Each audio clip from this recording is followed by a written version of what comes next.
what are some of the major changes that are going to happen in the June examination for NET? Now, at lot of places you have heard lot of things, but let's understand the crux of it. The major idea is this time the exam would be conducted only in one set, that is on one given date all subjects would be done, and that is predominantly because of the idea of to remove the normalization of scores. Why it is important? Because this time onwards, NTA score, the NET score would be used for merit, and then since they would be used for merit, PhD admissions would be granted on that basis. Now, if the same subject happens twice or thrice, then the scores have to be rationalized, the scores have to be normalized.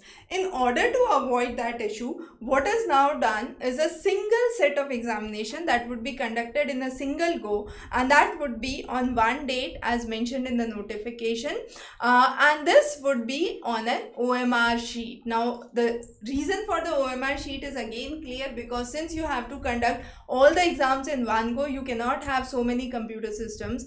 There have been many reasons which have been cited because of it. That is, there are errors and discrepancies with computer systems and these and that. But that's not the major reason. The major idea here is to avoid the normalization of scores, because when you are normalizing the scores, you are pretty not sure what would be the right merit, and to avoid those issues and to have a legal genuine merit, this has been adopted. It's not just for the NET examination, but the same process has been adopted for the CUET examination UG as well. Now, even in the CUET UG, there are certain subjects in which lot of candidates appear, so 15 subjects would be pen and paper based on an OMR sheet, and the remaining 48 subjects in CUET UG would be online computer based. So again, what added advantage you have this time with the changing pattern and a single examination with OMR sheet? So the most important added advantage that you have here is